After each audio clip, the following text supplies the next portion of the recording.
warahmatullahi wabarakatuh. Kali ini di Fabel Bandel kedatangan kawan yang lumayan cukup jauh dari Bandung, tepatnya di Cikalong Wetan, Kabupaten Bandung Barat. Nah, ini kita kedatangannya bersama Kang Anton. Nah, Kang, kabarnya apa kabarnya Kang? Alhamdulillah. Alhamdulillah. Gini Kang, yang paling saya penasaran, bobotoh di Fabel. Siap. Bobotoh di Fabel itu sebetulnya organisasi penyandang difabel atau disabilitas atau football fans club khusus difabel. Jadi gimana nih Kang? Siap. Hatur nuhun satu acana sampurasun. Rampes. Hidup Persib. Hidup. Yang jelas mungkin bobotoh difabel sekarang sudah berubah menjadi Piking difabel karena kami sudah menjadi bagian keluarga besar Piking Persib Club. Tapi bobotoh masih ada? Masih aktif? Bobotoh mah pasti lah. Ya. Istilahnya kalau bobotoh mah kasarnya mah getih Sunda, orang Sunda ngadukung Persib Bandung. Ya betul. Kudu eta mah wajib. Iya. Harus. Ya. Jadi itu mungkin sekarang dari bobotoh perjalanannya sekarang sudah berubah menjadi Piking difabel. Piking difabel. Ya. Siap. Nah, gini Kang. Ada berapa anggota sih dan bobotoh difabel ini melibatkan volunteer atau non difabel nggak untuk kegiatan di acara bobotoh atau Piking difabelnya? Kebetulan kalau untuk anggota dari pusat dari Piking difabel kami diberi keleluasaan jadi bisa membawahi disabilitas untuk seluruh Indonesia. Jadi bebas. Tidak tersekat oleh wilayah. Jadi yang jelas juga untuk apa? Untuk disabilitas kasarnya mah kita permudahkan. Intinya mah hiji resep Persib. Mangga masuk Piking. Nah, yang saya sering lihat Kang di postingan bobotoh ya. Siap. Di postingan bobotoh difabel, ternyata saya lihat sekali banyak ada kegiatan sosial seperti bagi-bagi sembako ya Kang. Terus donasi juga alat bantu untuk difabel gitu. Yang saya lihat sampai ke pelosok daerah Kang. Itu jalannya turun naik gunung mungkin gitu kan. Dan yang saya pikirkan maunya sih Kang ke daerah seperti itu dengan kondisi Akang yang satu kaki menggunakan alat bantu tongkat dan itu tidak hanya menyulitkan Akang pastinya, tapi juga membahayakan Akang bisa jadikan.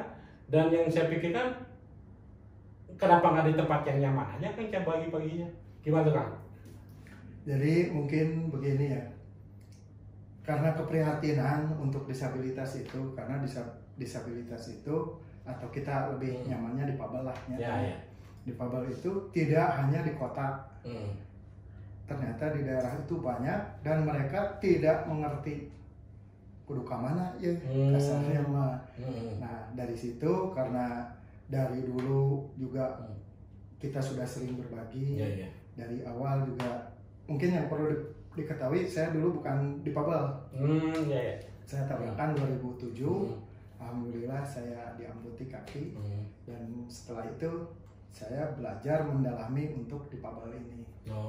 Jadi dari situ awalnya kita melihat dulur-dulur kita yang ada di daerah khususnya di wilayah Cikalong, Bandung Barat, mereka tidak pernah sama sekali tersentuh oleh bantuan, sama sekali tidak mengerti tentang kedisabilitasan harus bagaimana.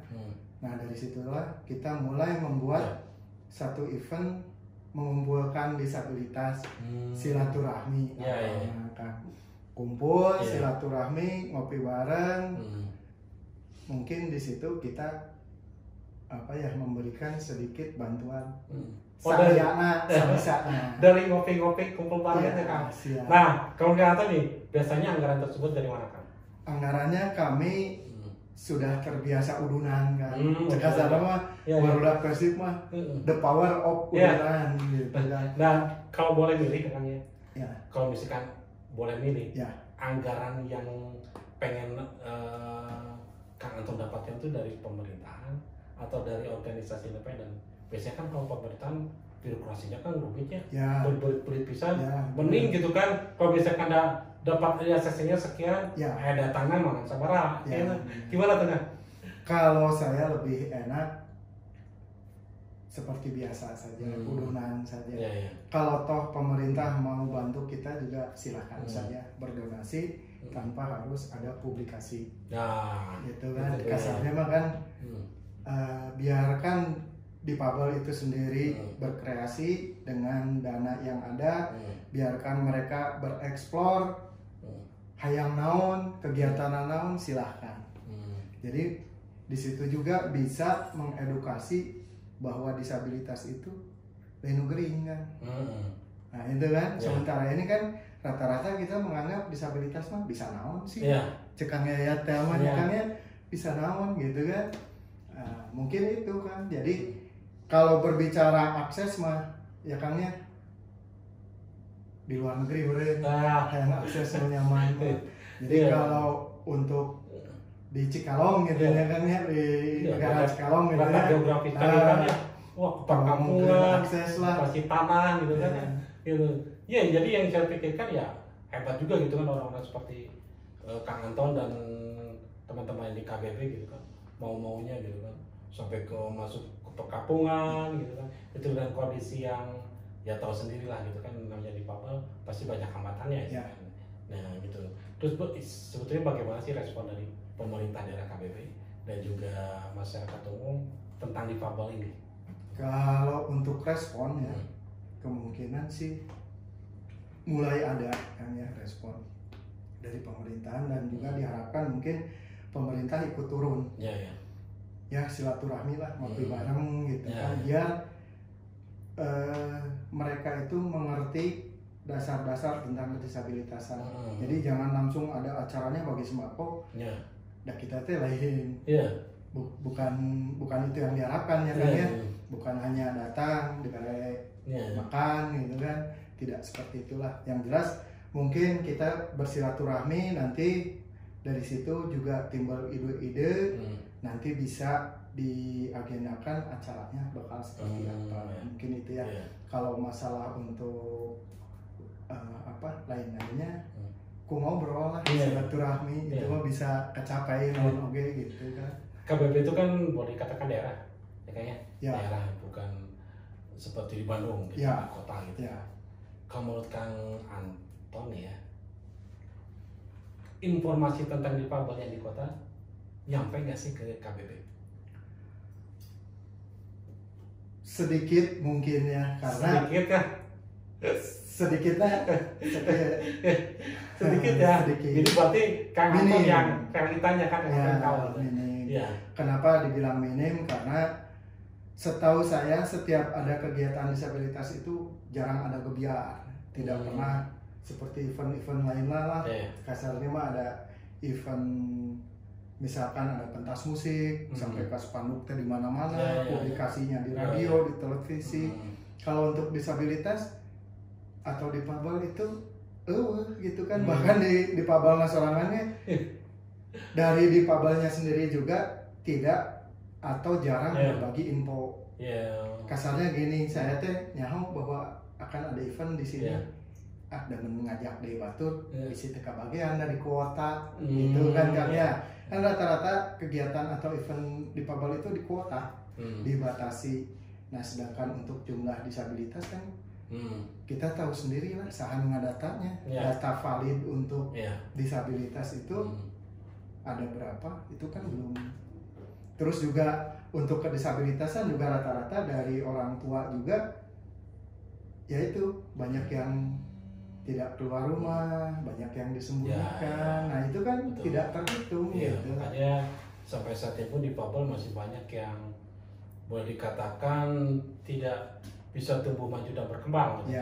Dikarenakan adanya belum ada rasa dari keluarganya sendiri yang ingin bukan memperlihatkan anaknya, tapi mengembangkan potensi anaknya karena malu. Gitu kan, karena masih dianggap aib. Misalnya kalau dia dianggap kutukan gitu kan, seperti itu karena dia malu gitu kan. Padahal sebetulnya difabel itu bukan penyakit dan seperti itu, tapi suatu kondisi aja. Gitu kan, kalau ke difabel itu suatu kondisi dan malu ciptaan Tuhan juga. Gitu. Tapi yang gini Kang Anton pernah dapat bantuan juga dari pemerintah. Kenapa? Dapat bantuan juga dari pemerintah. Alhamdulillah. Atau misalkan kawan-kawan difabel di KPB? Alhamdulillah, mungkin kalau secara umum ya, kan bantuan-bantuan itu adalah bantuan dari pemerintah. Tapi kalau untuk secara spesifik mungkinnya dari pemerintahan ini diberikan penghargaan untuk disabilitas atau difabel ini mungkin tidak ya. Bahkan untuk COVID sekarang juga masih banyak disabilitas atau difabel yang tidak mendapatkan sama sekali bantuan mungkin. Itu tahu nggak sebenarnya alasannya apa pemerintah daerah sampai bisa tidak merata gitu kan, membagikan bantuan sembako atau bantuan yang lainnya bagi difabel? Ya mungkin alasannya banyak ya, mungkin dari aparat terendah dulu ya kan ya, mungkin kan dari pemerintah dari atas juga tahunya dari bawah. Kadang dari aparat terendahnya juga tidak tahu dengan alasannya udah apa sih bisa bahwa dia itu difabel. Terus dari orang tuanya juga tidak pernah memberikan data bahwa di keluarga kami ini ada difabel. Jadi tugas kita juga sebenarnya kita untuk memberikan data gitu kan, dan juga mengedukasi atau sosialisasikan tentang difabel ini gitu.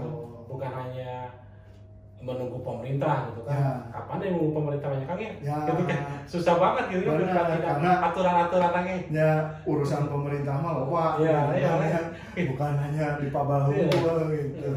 Dan yang membedakan Bobotoh difabel atau Viking dengan organisasi lain apa sih kan? Jelas beda lah ya. Intinya mah di Viking difabel hobi Persib, wajib nonton, wajib di stadion. Dengan segala kondisi, akses-aksesan. Ngorong jadi. Begini kan, tadi menurut Kang Katon nyet stadion. Kalau nyet tadi berarti bukan di stadion. Dengan gedung. Atau keolahragaan. Udah akses belum sih? Kalau masalah akses makanya setiap bangunan juga berbicaranya akses lah. Tapi pernah dicoba aja disabilitasnya kan itu kan. Yang jelas mah harus dicoba oleh difabelnya sendiri. Karena difabel itu bukan hanya daksa, bukan hanya tunarungu, bukan hanya tunanetra, tapi banyak ragamnya. Ada yang daksa juga kan macam-macam Kang ya. Ada pengguna tongkat 1, ada pengguna tongkat 2, ada yang menggunakan kursi roda. Terus ada yang tidak menggunakan alat bantu sama sekali. Kasarnya mengesot lah Kang ya. Dia karena sudah nyaman seperti itu. Tidak harus ya, contoh Kang Oges juga mungkin ya. Kang Oges salah satu difabel yang menurut saya ini keren bisa nih. Keren banget karena Kang Oges ini salah satu difabel pengguna kursi roda. Dan pengguna kursi roda ini berbeda dengan pengguna kursi roda yang di rumah sakit negeri beda. Bahkan sekarang sudah banyak atlet-atlet yang sudah istilahnya menggunakan kursi roda untuk sehari-harinya kan ya. Memakai kursi roda teh urang geus kudu geus biasa lah. Mandiri kita cek kasarna teh jajan bakso wae mah bisa gitu ku kursi roda turun atau cuanki gitu kan. Nah itu. Dan kalau mulai usaha nih kan. Kang Anton buka usaha komputer lah. Biasanya ada kendala untuk Kang Anton sebagai difabel dalam menjalankan usaha gitu. Kalau tantangan mah sarua wae kan, sarua wae lah, persaingan juga sama ya. Kadang kita tidak menganggap mungkin wah si eta mah difabel cenah. Berewe order ke urang enggak juga sih. Jadi untuk persaingan usaha mah tetap kita harus memperlihatkan bahwa kita itu memang di bidangnya, memang mampu. Terus kita juga bisa jujur, penting masa kan. Kejujuran itu kudu lah. Nomor hiji kan. Soalnya gini kan, kalau tentang kejujuran biasanya kan ada BLT bantuan atau misalkan sembako. Nah, dengar-dengar nih suka banyak juga yang disunat. Itu mah. Kemana Kang? Pada kalanya Akang atau teman Kang Anton gitu yang disunat misalkan dapat 200.000 harus bayar ini akhirnya cuma nyampainya mah 50.000 atau 100.000 gitu. Banyak itu kan. Jadi yang jelas itu sudah bukan rahasia umum. Ting rahasia sah berarti kan. Bukan rahasia umum bukan rahasia. Nah, itu mah balik lagi Kang ya, balik lagi ke individunya. Kasarnya mah namanya dosa oke model lain yang urang Kang ya, silahkan saja itu. Tapi mudah-mudahan dari teman-teman kita khususnya untuk yang difabel juga kalau ada potongan seperti itu harus berani ngomong. Yang jelas kita sudah punya wadah untuk khususnya juga dari komunitas Picking Difabel siap membantu untuk segala urusan. Karena kami juga di sini mendapat support dari teman-teman khususnya dari Picking Salamannya. Alhamdulillah untuk acara kemarin juga kami mengadakan Hari Disabilitas kan ya, Hari Disabilitas. Keren itu panitianya dari Picking Jakarta. Panitia dari Picking Jakarta. Dari Picking Jakarta. Itu diadakan di KBB. Diadakannya di KBB. Dan itu juga apa ya? Udonan. Dapat support juga dari Picking pusat juga. Ya itulah. Jadi kami diberikan kebebasan untuk diberikan kebebasan untuk membuat satu event. Walaupun kasarnya sekarang dibatasi ke COVID gitu kan. Mungkin ampura temenan Kang Oges oke tadi mah Kang Oges ayo gitu kan. Iya, karena kan dengan difabel ini kan COVID itu terasa banget ya kan. Bukan dari sekadar perekonomian gitu kan. Bukan dari sekadar dapur. Tapi aktivitas dan kegiatan organisasi pun terhalang gitu kan. Terhambat, jadi jarang gitu. Dan gimana Bu Poto cara mensiasatinya Kang agar terus bisa berkomunikasi silaturahmi dan menjalankan program-program yang mungkin tertunda karena COVID ini? Ya, kalau untuk program kita tetap jalan kan bisa tekudu lobaan lah. Nah, kalau untuk bagi sembako juga kan kita tidak harus dikumpulkan ya.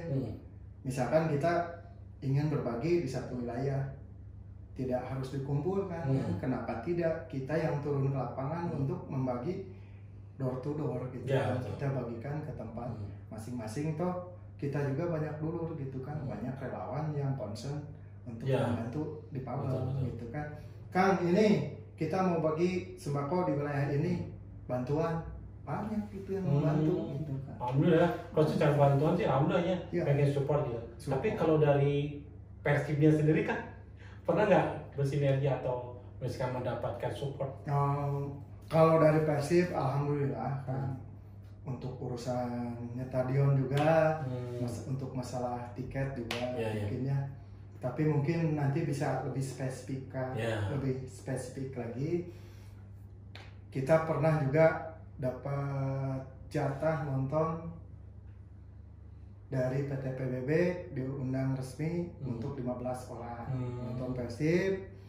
Kita bisa di tribun khusus difabel, kita bisa foto bareng dengan pemain, pelatih dan semuanya. Ayo dong official Persib agar lebih sering lagi kolaborasi atau sinergi ya kan? Karena dengan misalkan dengan ini juga bisa menggunakan advokasi kan, advokasi dari Boboto difabel gitu kan, melalui official Persibnya. Jadi perjuangan atau sosialisasi dari difabel itu sendiri bisa lebih terangkat, kan? Jadi kan lebih mempermudah lagi gitu. Apalagi dengan banyaknya bobotoh yang bukan difabel yang non difabel gitu. Ditambah lagi kemajuan dari persepak bolaan di Bandung itu sendiri yang menyangkut tentang Persib. Namun Kang gimana itu? Jadi untuk bobotoh difabel atau sekarang Picking Difabel dari Picking Difabel mungkin mudah-mudahan jadi pemersatu mungkinnya untuk difabelnya sendiri, untuk non difabelnya sendiri, bahwa kami itu tidak beda, tidak beda intinya. Karena slogan kami itu unik, beda, loyal. Unik itu jelas kami secara fisik berbeda, gitu ya, secara fisik beda, tapi dalam arti kata kita tidak dibeda-bedakan. Beda itu maksudnya kalau yang lain itu jalan biasa, pakai naon kan. Tapi kalau kami jalannya ada yang pakai tongkat, ada yang pakai kursi roda, mungkin beragam ya. Mungkin itu. Dan loyal, kita pasti loyal. Persib salawasnya, Persib sampai mati. Persib. Dan di realita lapangan kan. Misalkan lagi kita punya stadion, pasti kan kita harus beli tiket di loket. Nih menurut Kang Anton, ada keharusan nggak loket untuk difabel? Karena supaya tidak kesulitan difabel untuk membeli tiket. Nah itu mudah-mudahan ini khususnya untuk Bobotoh Salam Dunia itu bisa menjadikan satu agenda kan ya. Mungkin kalau untuk urusan stadion juga itu bisa melebar kan ya, masalah dari akses ya. Terus mulai dari kita sarana parkir juga, toilet, terus sarana kami untuk ibadah itu jangan terlalu jauh juga, terus gampang. Kalau untuk tiket mungkin bisa nama pinjaman online kan ya, pinjaman online. Kasarnya kita bisa online. Terus juga mungkin bisa dibawahi oleh satu wadah, mungkin kami dari Picking di Bubble juga siap untuk memfasilitasi itu.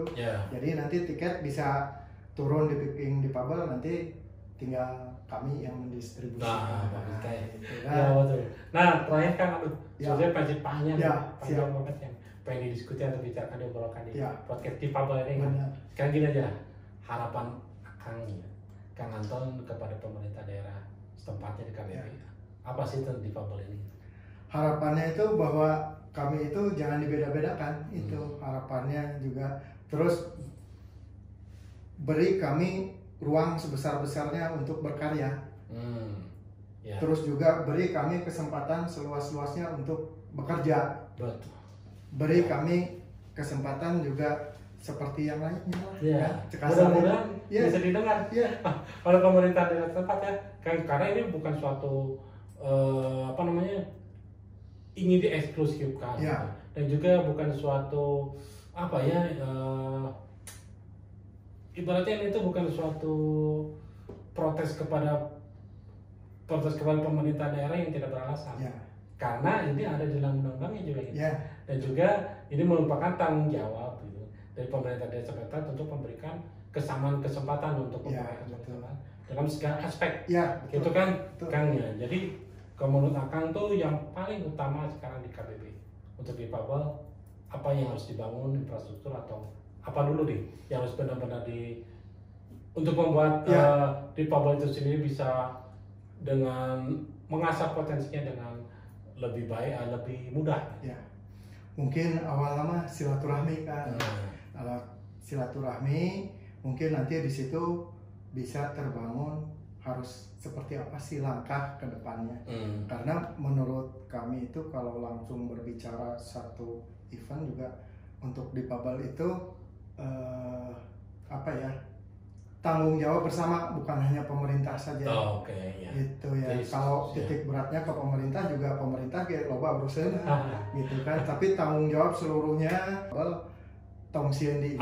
Siap. Aduh, waktunya habis kan? Siap.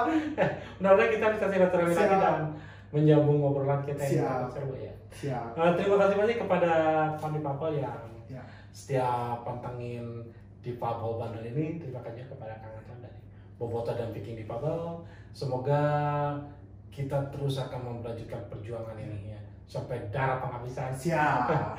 Wassalamualaikum warahmatullahi wabarakatuh. Waalaikumsalam.